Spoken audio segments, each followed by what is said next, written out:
Out of the world ఊహకందేలా ఉండదు. అంచనాలు పెంచేస్తున్న అట్లీ అట్లీ 5వ సినిమాతోనే 1000 కోట్ల డైరెక్టర్ అయ్యాడు. షారుఖ్ తో చేసిన జవాన్ బాలీవుడ్ రికార్డులు బద్దలు కొట్టేసింది. ఇక అట్లీ 6వ సినిమాకి బాలీవుడ్ స్టార్ ను వెతుక్కుంటున్నాడు అనిపిస్తుంది. ఇంకా స్క్రిప్ట్ వర్క్ చేస్తూనే ఉన్నాడట. ఈ project story out of the world అంటున్నాడు వరుణ్ ధావన్. ఎవరి ఊహలకు అందకుండా కథ ఉంటుందని అట్లీ కూడా అంటున్నాడు. హీరో సల్మాన్ ఖాన్ కథ అంటే మాత్రం త్వరలోనే తెలుస్తుందని అన్నాడు. అట్లీ చేసిన సినిమాలు చాలా తక్కువే, కానీ చూపిన ఇంపాక్ట్ మాత్రం చాలా పెద్దది. రాజా రాణి అంటూ మొదలు పెట్టిన జర్నీ దళపతి విజయ్ తో కలిసి కోలీవుడ్ ను షేక్ చేసే వరకు వెళ్ళింది. ఆ తర్వాత షారుఖ్ ఖాన్ తో జవాన్ అంటూ బాలీవుడ్ బాక్స్ ఆఫీస్ ను గడగడలాడించాడు. అయితే అట్లీ కొత్త సినిమా మీద ఇంకా ఓ క్లారిటీ అయితే రాలేదు.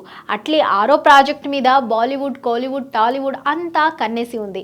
ఎందుకంటే అట్లీ నెక్స్ట్ సినిమాలో హీరో ఎవరో ఇంకా ఫైనల్ కాలేదని టాక్. అల్లు అర్జున్ తో అట్లీ చర్చలు జరిపాడని అప్పట్లో వార్తలు వచ్చాయి. బన్నీతోనే అట్లీ నెక్స్ట్ మూవీ అని అన్నారు.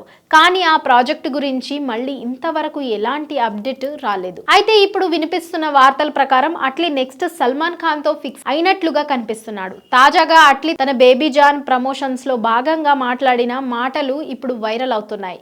6వ ప్రాజెక్ట్ స్క్రిప్ట్ ఇంకా పూర్తి కాలేదని, దానికి చాలా శ్రమించాల్సి వస్తుందని, అది అవుట్ ఆఫ్ ది వరల్డ్ ఉంటుందని అన్నాడు. ఎవ్వరి ఊహలకు అందనట్టుగా ఉంటుందని చెప్పుకొచ్చాడు. దేశం గర్వించేలానే ఈ చిత్రం ఉంటుందని అన్నాడు.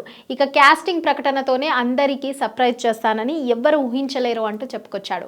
సల్మాన్ ఖాన్ హీరోనా అంటూ మాత్రం ఆ టాపిక్ ను సైడ్ చేశాడు. సల్మాన్ ఖాన్ తో పాటు ఇంకొంతమంది స్టార్ హీరోలు కూడా ఇందులో నటిస్తారని తెలుస్తోంది. ఈసారి అట్లీ కేవలం పాన్ ఇండియా కాదు, పాన్ వరల్డ్ చిత్రాన్ని ప్లాన్ చేస్తున్నట్లుగా తెలుస్తోంది. ఇక అట్లీ 6వ సినిమా మన పుష్ప 2 రికార్డులు బ్రేక్ చేస్తుందా అన్నది చూడాలి. అసలే పుష్ప 2 ఇంకా బ్రేకులు లేని కారులా దూసుకుపోతుంది. ఇప్పటికే 1500 కోట్లకు పైగా రాబట్టిన సంగతి తెలిసిందే.